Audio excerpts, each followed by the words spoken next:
Another preventable disease that's blinded 6 million people and infected another 150 million worldwide is trachoma. The bacterial illness causes inflammation and scarring of the inside of the upper eyelid. Over time, the eyelashes turn inward, rubbing and scarring the cornea, leading to blindness.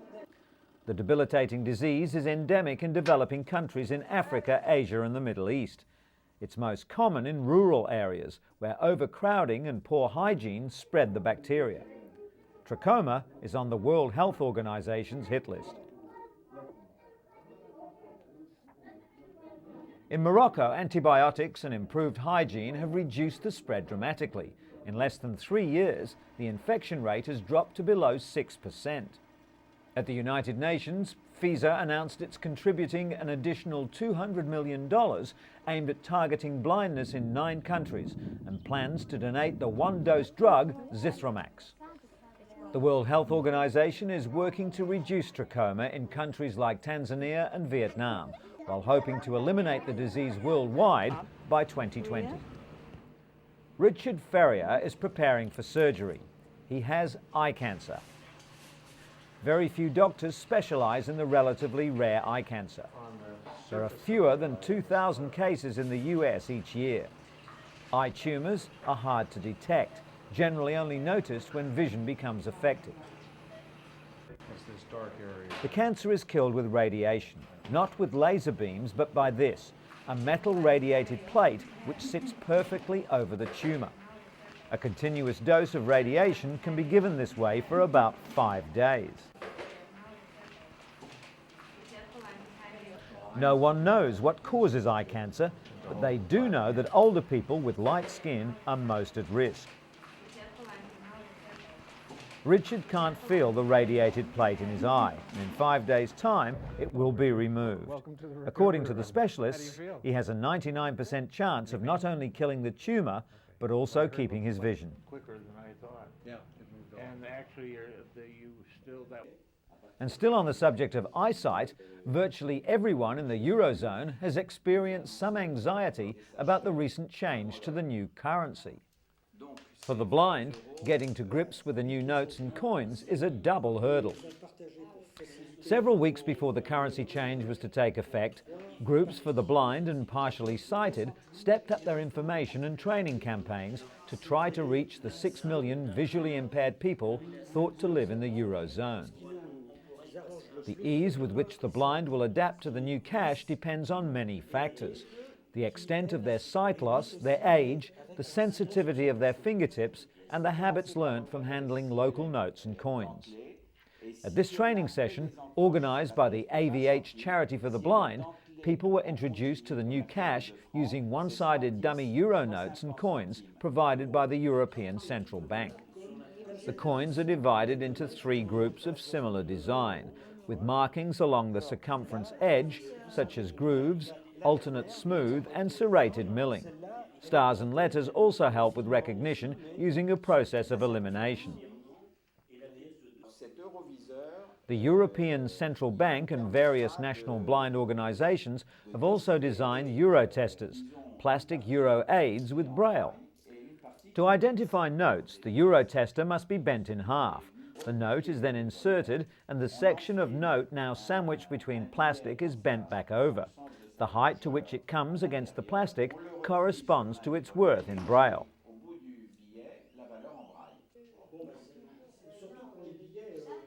Coins, on the other hand, are inserted into a narrowing groove. Their corresponding value is marked in braille at the point where they come to a stop. The notes are all different colours. They use large print for the denomination, and the position of the metal foil also differs. The European Blind Union also advises the use of wallets with several sections for notes and coins as an invaluable tool for blind people.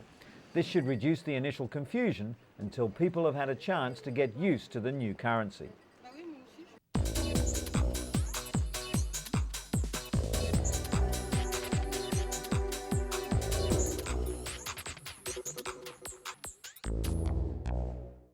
I did not have sexual relations with that woman. Lies. Sometimes they can take months of investigation and millions of dollars to uncover. But cutting-edge technology from the Mayo Clinic may finally take the mystery out of deceit. According to doctors, when someone lies, there's a sudden warming around the eyes. The new device detects these altered heat patterns using high-definition thermal imaging equipment, which picks up on the subtle metabolic changes that can occur instantaneously.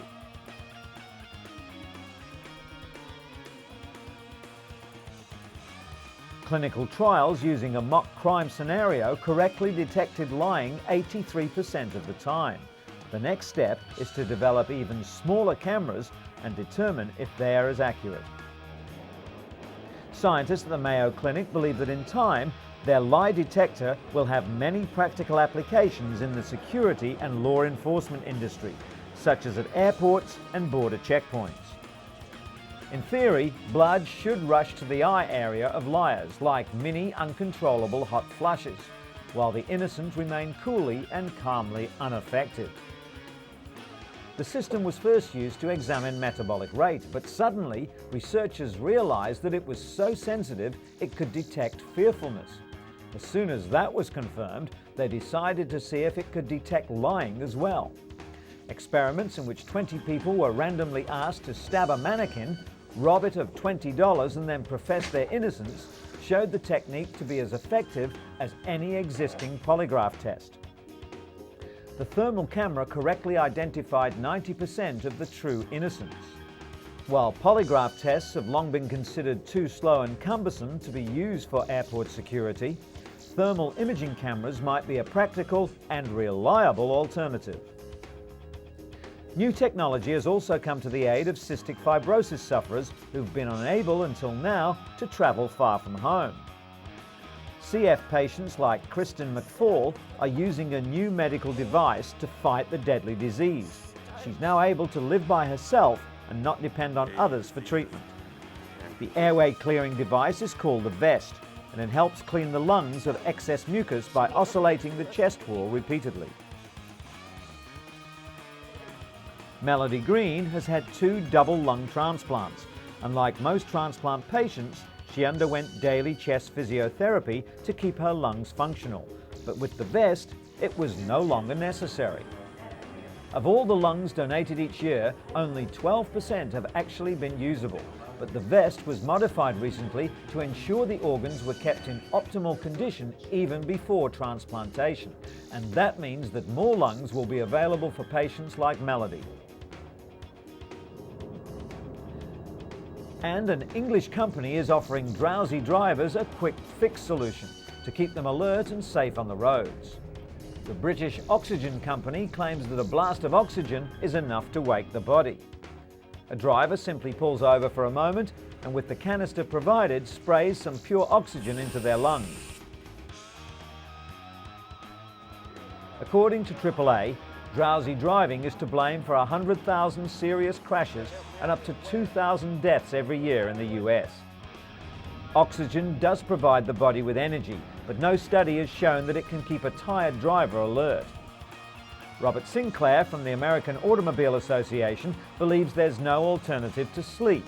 It only takes a second or two of what's called microsleep to spin off the road. Despite the warnings, the oxygen canister will soon be on sale at a cost of $5 a can.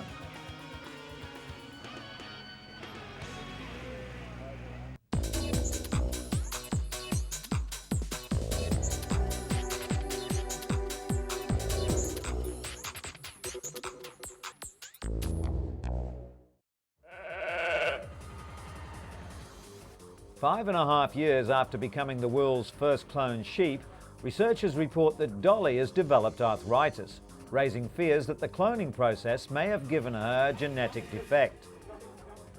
According to Professor Ian Wilmot of Scotland's Roslin Institute, Dolly developed arthritis in her left hind leg at an unusually young age. In 1996, Dolly was cloned from a cell taken from an adult animal. Some scientists speculate that because Dolly was cloned using genetic material from a 6-year-old ewe, her genetic age might be closer to 11. Many animal rights advocates condemn cloning, They believe it's dangerous and unethical, regardless of the methodology. Since Dolly's debut, researchers around the world have cloned several other animals, including cows, and within 2 years hope to produce the world's first allergen-free cats.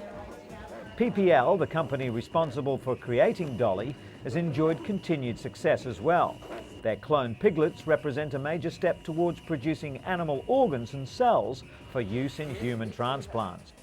The so-called knockout pigs have their alpha-1,3-galactosyl transferase gene inactivated. The gene normally leads the human immune system to reject pig organs within minutes. This vital step should enable animal organs and cells to be transplanted into humans without being rejected by the recipients.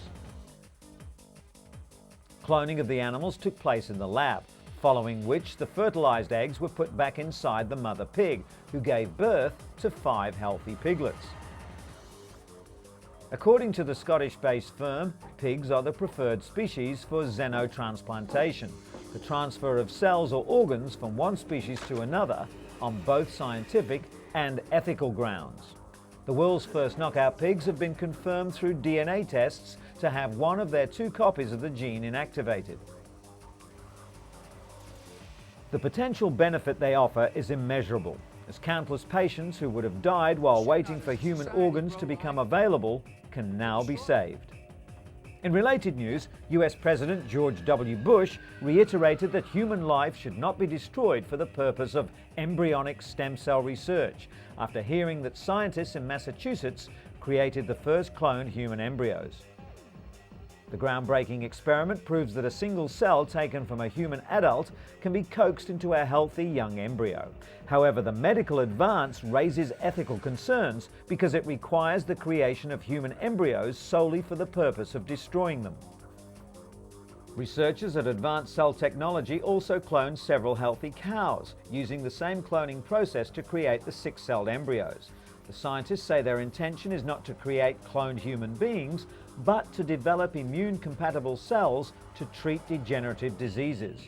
Although in August, President Bush announced he would allow limited funding for several already existing stem cell lines, some members of Congress warned they will work to prevent further research studies in the US altogether.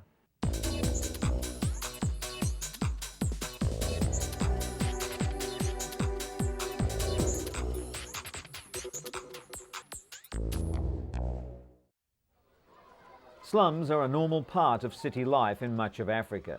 In Kenya's capital, Nairobi, some 3 million people, nearly 60% of the city, live in the slums. The biggest slum, Kibera, is one of the largest in sub-Saharan Africa, with an estimated population of 700,000. Lack of drainage or any proper sewer system creates numerous sanitation problems. Almost all toilets are pit latrines, not much more than a hole in the ground, used by as many as 10,000 people. While the women do their best to keep the outhouses clean, the waste ends up in the gaping sewers, leaving disease to stalk the local population. Filthy sewer water is then pumped directly into nearby streams, spreading disease to other communities along the river.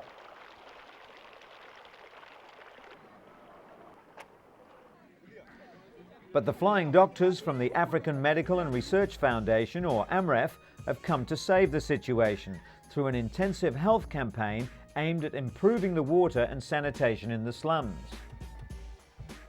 A marathon race organised by AMREF, which attracted nearly 200 runners, many armed with toilet brushes, was run through the city streets in the Kenyan capital in aid of collecting money to build good, clean toilets for the slum dwellers.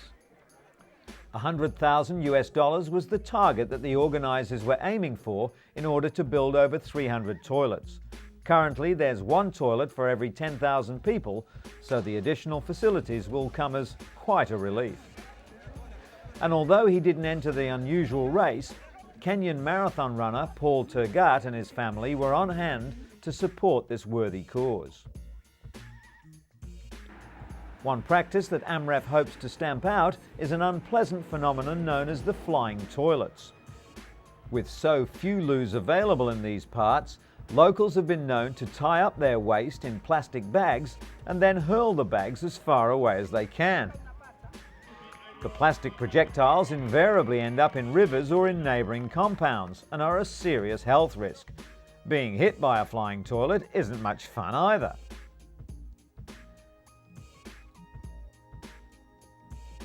Race winner 20-year-old John Cutio told the crowd that he too comes from Kibera and will benefit as much as anyone from the day's event.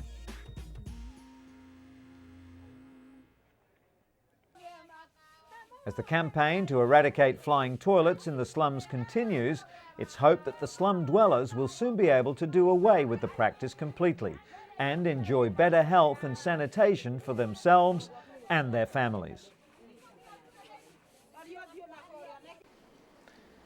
And while we're on the subject, some 200 delegates from Asia, Europe and North America took their seats recently at the World Toilet Summit in Singapore. It's something people use every day, but organisers hope to bring the taboo topic out of the water closet by swapping ideas on design, public education and sanitation. Wash your hands and always flush was the message from a mime troupe that kicked off the event with a graphic but silent demonstration of the good, the bad and the ugly in the bathroom.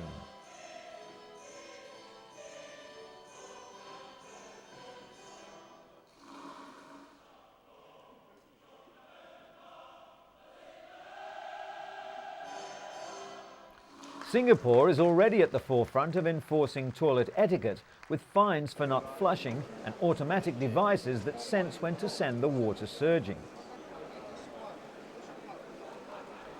This woman's urinal from the Netherlands is contact-free. The user simply hovers over it without touching the bowl. Other exhibits included spa baths, basins, drains and bathroom fittings. While luxury items were a feature of the show, delegates were also reminded that according to World Health Organization estimates, 40% of the world's population still don't have access to adequate sanitation, leading to the spread of disease and 2 million deaths a year.